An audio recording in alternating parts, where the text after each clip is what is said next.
आलसी आदमी की दो ही निशानियां होती हैं। पहली, किसी काम की शुरुआत ही नहीं करना। दूसरी, भाग्य के भरोसे बैठे रहना। एक बार की बात है, एक गांव में एक आदमी रहता था। वो बहुत ही ज्यादा आलसी था।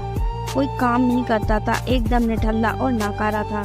बस वो हमेशा एक मौके की खोज में रहता कि कहीं से उसे कोई खाना मिल जाए। तो एक दिन जब वह आदमी खाने की तलाश में भटक रहा था, तभी उसे एक फ्रूट का बगीचा दिखता है।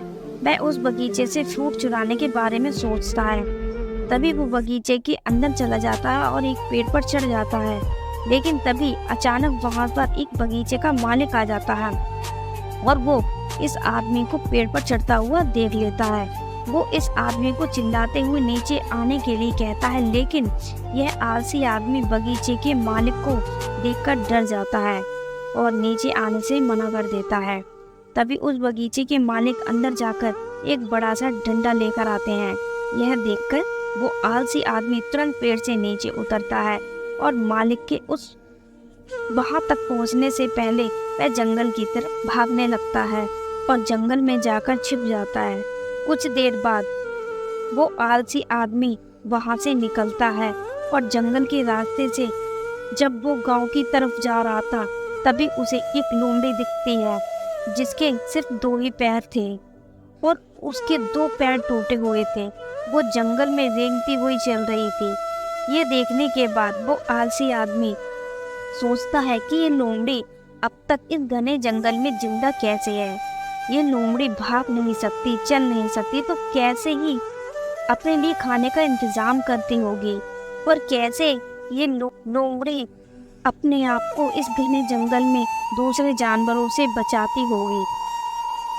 आलसी आदमी यह सोच ही रहा कि तभी अचानक से वहां पर एक शेर आ जाता है जिसके मुंह में मांस का टुकड़ा था और वो शेर उस अपाहिज लोमड़ी की तरफ बढ़ रहा था। शेर को देखकर दूसरे सभी जानवर वहां से भाग जाते हैं, पर वहां पर सिर्फ अपाहिज लोमड़ी ही रह जाती है और वो आलसी आदमी भी अपनी जान बचाने के लिए एक पेड़ पर चढ़ जाता है। और फिर जो होता है उसे देखकर वो आलसी आदमी हैरान हो जाता है। वो शेर उस मांस के टुकड़े को उस लोमड़ी के सामने छोड़ देता है और वहां से चला जाता है। और जब वो लोमड़ी उस टुकड़े को खाने लग जाती है, आलसी आदमी यह देखकर हैरान हो जाता है और ऊपर आने का प्लान देखकर वो मन ही मन खुश हो जाता है। तभी वो यह सोचता है कि ईश्वर के पास सबके लिए कोई ना कोई प्लान होता है और अगर ईश्वर के पास इस लोमड़ी के लिए कोई प्लान है तो जरूर मेरे लिए भी उनके पास कोई ना कोई प्लान जरूर होगा। और तभी वो आलसी आदमी रोड के साइड में एक बड़ा सा पेड़ देखकर उसके नीचे बैठ जाता है, ये सोचकर कि मेरे लिए कोई ना कोई खाना जरूर लेकर आएगा। वो आदमी 2 दिन तक उस जगह पर बैठकर इंतजार करता है, लेकिन कोई भी उसके लिए खाना लेकर नहीं आता। आखिरकार जब उसे भूख बर्दाश्त नहीं होती है तो वो खुद ही खाने की तलाश में निकल पड़ता है। वो रास्ते से ही जा रहा था कि तभी उस रास्ते पर एक बुजुर्ग आदमी मिलता है। वो आलसी आदमी उनसे कहता है कि मुझे भूख लगी है, आपके पास कुछ खाने के लिए होगा तो मुझे दे दो। तभी वो बुजुर्ग आदमी उसे कुछ खाना और पानी देता है। खाना खाने के बाद वो आलसी आदमी उन बुजुर्ग आदमी से कहता है कि मैंने 2 दिन पहले जो देखा आप उस पर विश्वास नहीं करेंगे। मैंने जंगल में एक अपाहिज लोमड़ी को देखा जिसे शेर खुद मांस लाकर दे रहा था खाने के लिए।